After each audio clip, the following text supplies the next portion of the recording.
and share them online. To discuss this, I'm joined by Basil Manuel, who's the Executive Director of Newzroom.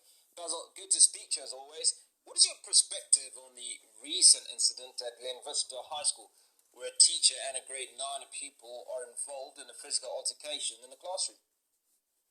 Hugo, thanks for having me. At first, I think it's symptomatic of the breakdown of discipline that is happening in a lot of schools.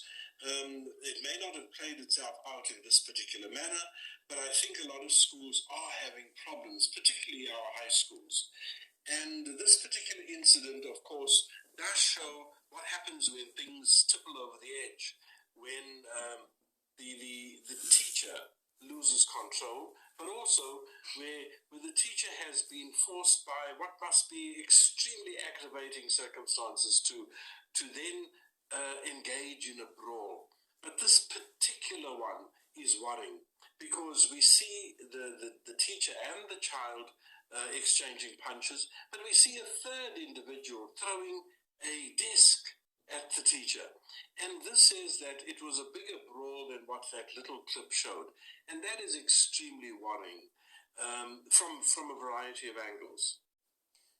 So let's talk about the rights of both the learner and the teacher. What are those rights? What are the rights of a teacher if a learner is disruptive in class, does not listen, and so on? Because I'd imagine that there was obviously provocation, and with it, there was a challenging of one or the other's rights in this incident. Hugo, that's exactly where the problem lies. Many teachers feel that their rights end when the rights of the child who is not actually simply just a child, but a child that is provoking a particular situation, when their rights kick in. But of course, we always remind people that all of us have rights. And the right of the teacher is a right to a safe working environment, is the right to an environment where they don't feel threatened. At the same time, the rights of the child are that the child will not be subjected to any denigrating language, etc., but also that the child would be safe in that very environment. Now, what we lack from where we are sitting is knowing what happened before the incident unfolded.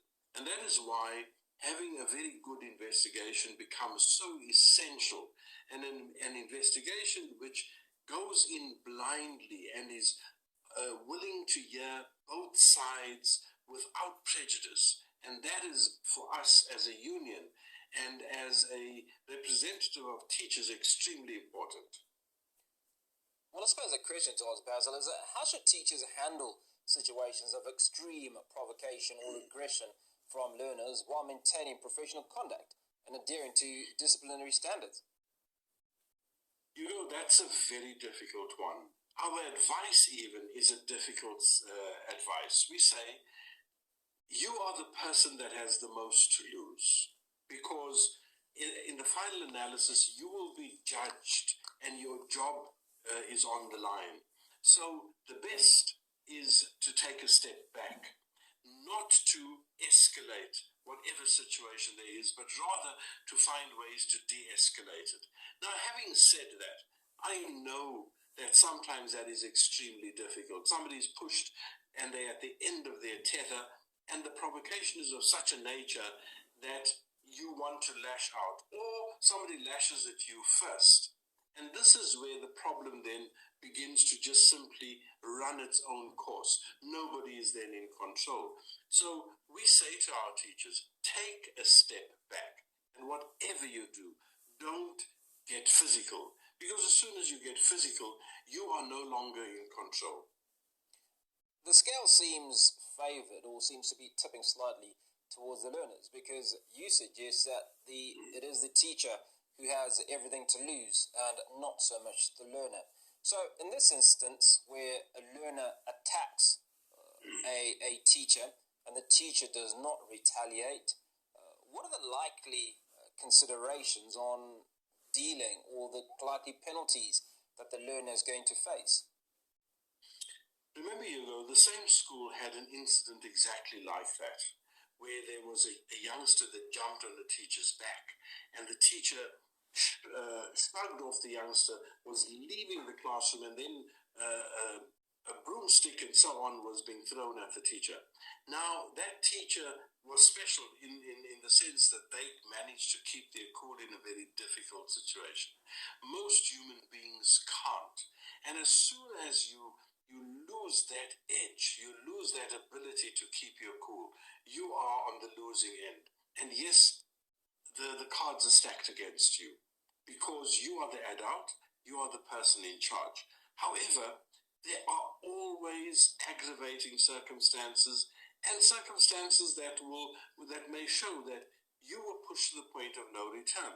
So that is why the quality of an investigation is so important.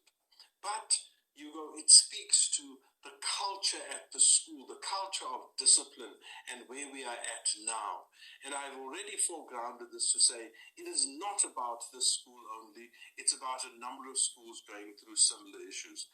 Unless there's a culture where the parent buys into it, and by extension, the child of the parent, the teacher, as well as the school itself and the department, unless those are all involved.